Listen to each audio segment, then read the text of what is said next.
இதுக்கு வந்து விஜய் என்ன பண்ணுறாரு, நானே சமைக்கிறேன் அப்படின்னு சொல்லிட்டு அவரே சமைக்கிறாரு. வடையெல்லாம் சுடுறாரு, காவேரிக்கு ஊட்டி விடுறாரு. அதே மாதிரி காவேரியும் வந்து நம்ம விஜய்க்கு ஊட்டி விடுறாங்க.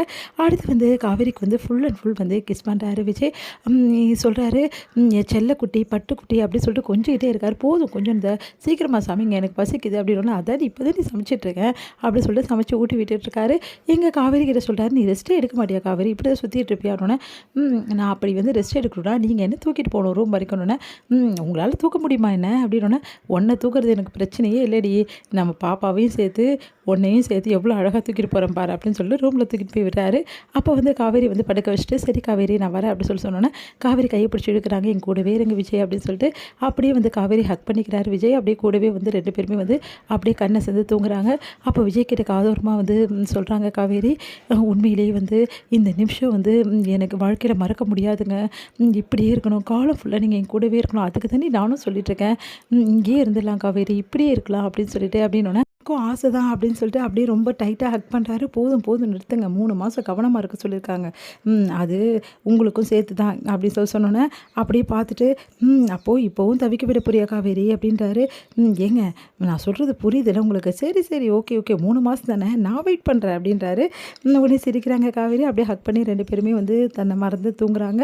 இங்கே வந்து என்ன பண்ணுறாரு, செம்மையாக டென்ஷனாக இருக்காங்க வெண்ணிலாவுக்கு ஒன்றுமே புரியல, ரொம்ப டென்ஷனாக உட்காந்துருக்காங்க. அதை பார்த்துட்டு வந்து, என்னாச்சு வெண்ணிலா ஏன் இவ்வளோ டென்ஷனாக இருக்கான்னு சொல்லிட்டு மாமா கேட்குறாரு.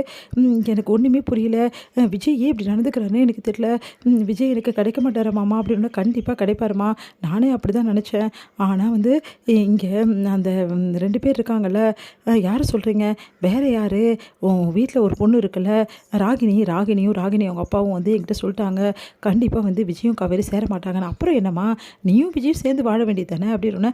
அதுக்கு விஜய் ஒத்துக்க மாட்டேங்கிறாரு மாமா.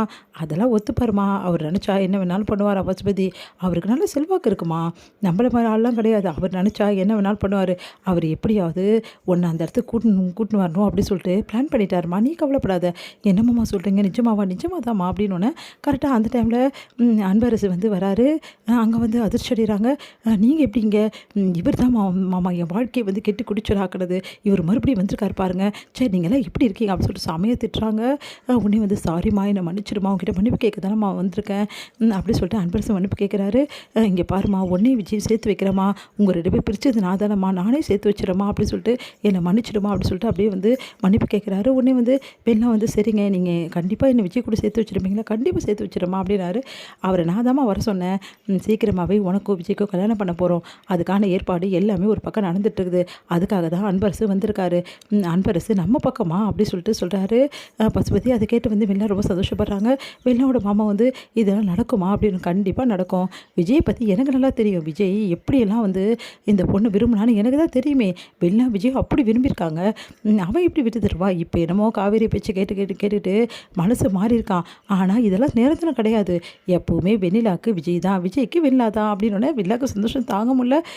மாமா ரொம்ப தேங்க்ஸ் மாமா அப்படின்றாங்க. ஆமாம், நானும் என் பையன் அஜயும் இருக்கோம், 2 பேரும் சேர்ந்து அதே மாதிரி இந்த பசுபதியும் என் சம்மந்தியும் இருக்கார், சம்மந்தியும் அதுக்கப்புறம் அவங்க பொண்ணும் இருக்காங்க, எல்லோரும் சேர்ந்து உன் கல்யாணத்தை ஜாம் நடத்துகிறோமா, கோயிலில் எல்லா வேலையும் நாங்கள் பார்த்துட்டோம் அப்படி சொன்னோன்னே சந்தோஷப்படுறாங்க. ஆமாங்க நாங்கள் எல்லாமே பார்த்துட்டோம் அப்படி சொல்லிட்டு அஜயும் சொல்கிறாரு. இங்கே பாருங்கள், எல்லாருமே சேர்ந்து சீக்கிரமாகவே வந்து வெண்ணிலாவுக்கும் விஜய்க்கும் கல்யாணம் பண்ணி வச்சிடலாம், காவேரி தான் பிரச்சனை பண்ணுவாளா, அதெல்லாம் பிரச்சனை பண்ணால் பார்த்துக்கலாம், நம்மளுக்கு எப்படின்னு பார்க்கவா தெரியாது அப்படின்றாரு பசுபதி.